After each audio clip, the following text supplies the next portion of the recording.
Rohit Sharma century, player of the match, player of the series, Virat Kohli back in form. వీళ్ళిద్దరి మధ్యలో 168 unbeaten partnership. దానికంటే ముందు హర్షిత్ రాణా తీసిన 4 వికెట్లు. ఇండియన్ స్పిన్నర్స్ ఆస్ట్రేలియా మిడిల్ ఆర్డర్ని ఎట్లయితే చోక్ చేశారో దాంతో ఈ థర్డ్ ఓడిఐ ఇండియా కంఫర్టబుల్లీ ఆడుతూ పాడుతూ గెలిచిపోయారు. అని గెలిచిన తర్వాత ఎలాంటి ఇంపార్టెంట్ పాఠాలు నేర్చుకోవచ్చు ఈ మ్యాచ్ నుంచి. And finally RoKo for the last time ఆస్ట్రేలియాలో ఆడుతూ గుడ్ బై చెప్తూ ఒక ఇమోషనల్ ఇంటర్వ్యూ ఇచ్చారు. అండ్ ఫైనలీ పర్ఫార్మెన్స్ తర్వాత 2027 ఓడిఐ వరల్డ్ కప్కి రోకో బర్త్ కన్ఫర్మా? Everything in this video.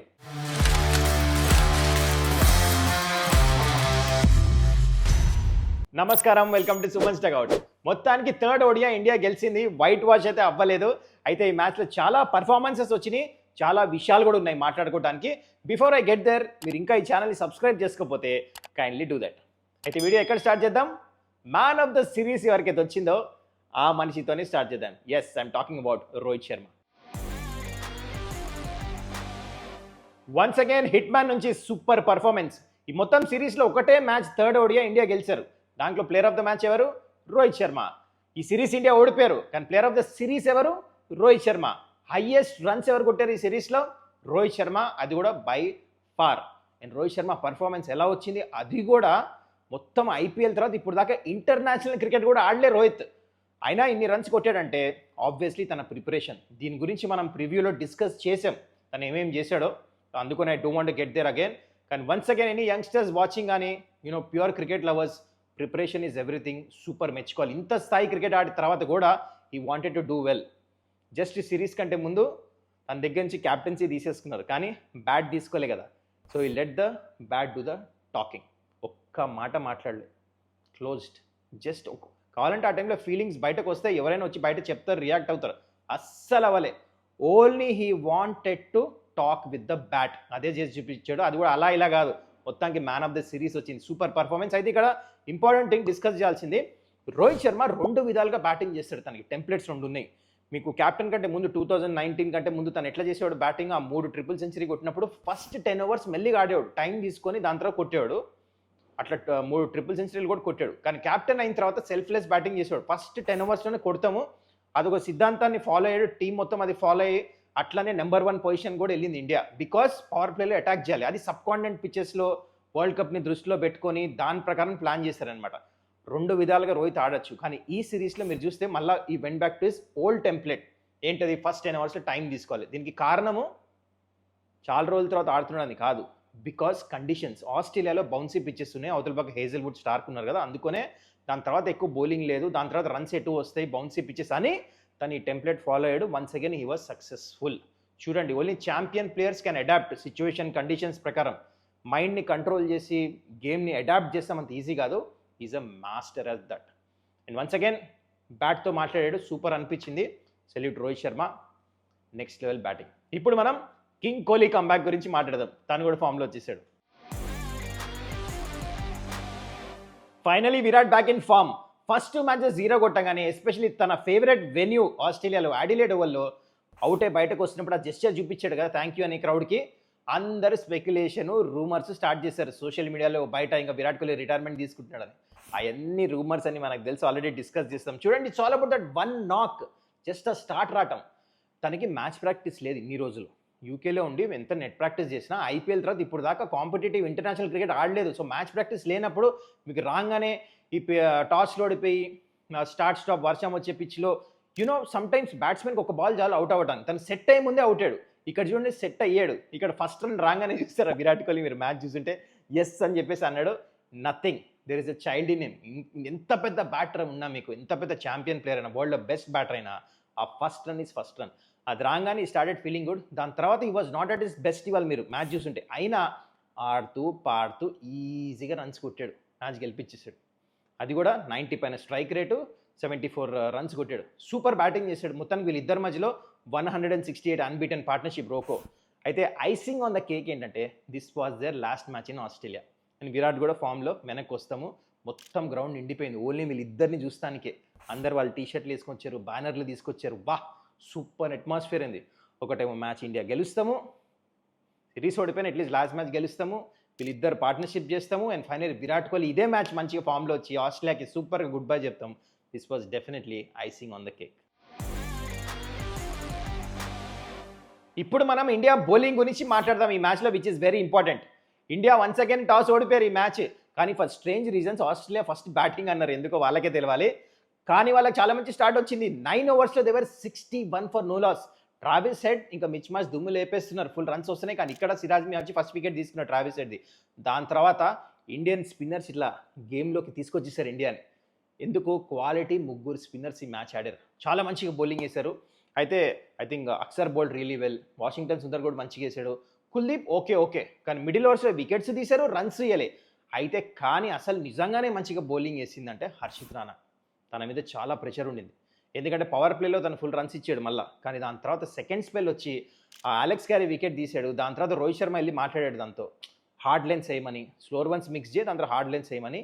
ఇది హెల్ప్ అయింది తనకి, కాన్ఫిడెన్స్తో వచ్చి బౌలింగ్ వేసాడు, మంచి పేస్ వేసాడు 140. అండ్ మీరు స్కోర్ కార్డ్ చూడండి, ఇంపార్టెంట్ వికెట్స్ తను తీసుకున్నాడు. ప్రెజర్ని ఎట్లయితే హ్యాండిల్ చేసేసాడు కదా Harshit Rana, bowled really well.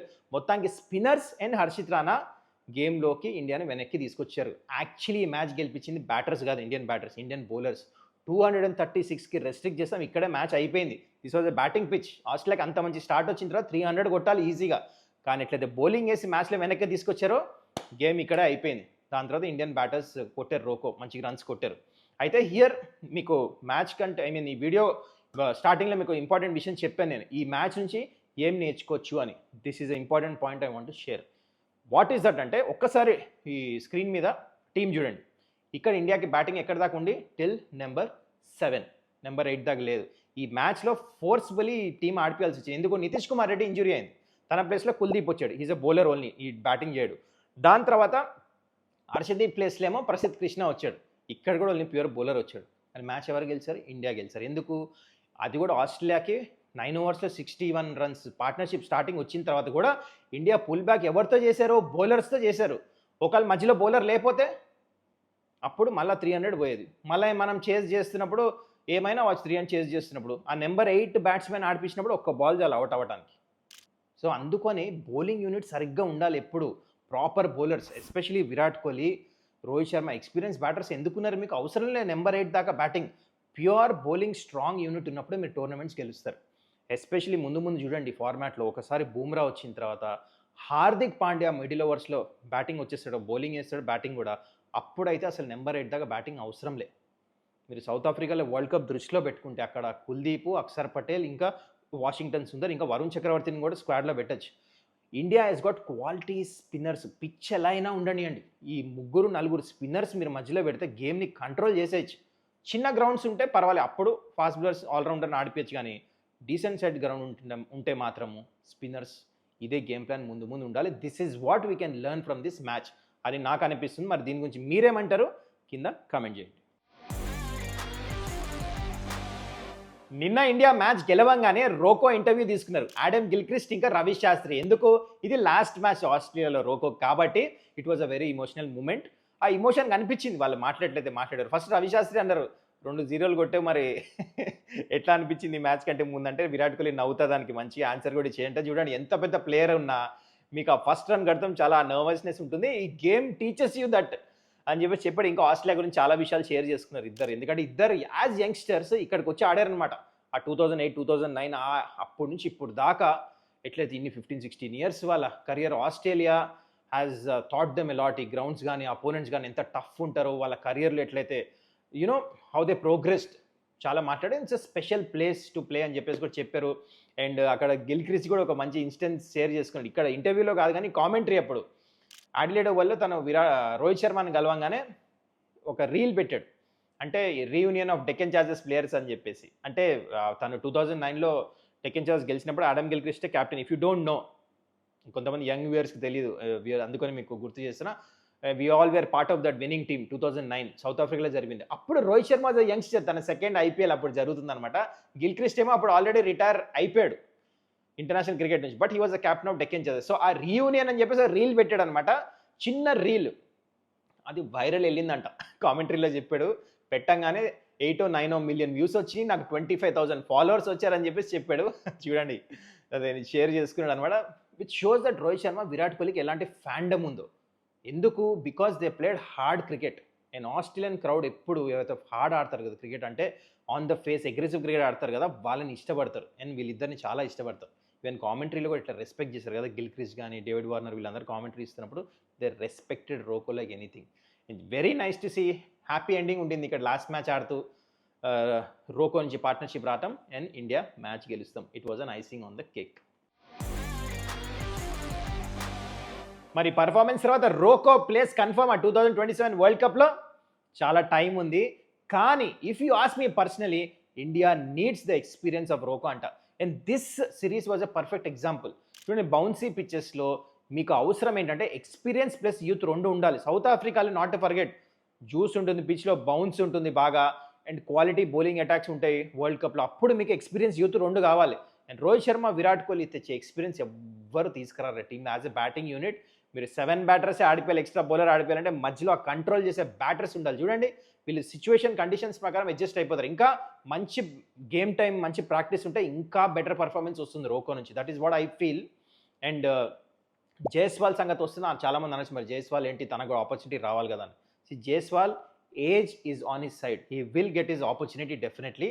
కానీ కరెంట్లీ ఐ ఫీల్ ఇంకా జస్ట్ 2 years కూడా లేదు, ఇంకా తక్కువ, 1 month లెస్ దెన్ 2 years ఉంది కాబట్టి లాడ్ ఆఫ్ టైం. కానీ ఇట్లానే పర్ఫార్మెన్స్ చేస్తే సౌత్ ఆఫ్రికా కండిషన్స్ కాబట్టి. అండ్ రోహిత్ శర్మకు ఒక్క డ్రీమ్ ఉండిపోయింది, ఆ 1 day వరల్డ్ కప్ తప్ప అన్నీ సాధించాడు. విరాట్ కోహ్లీ అయితే 1 day వరల్డ్ కప్ కూడా గెలిచిపోయాడు.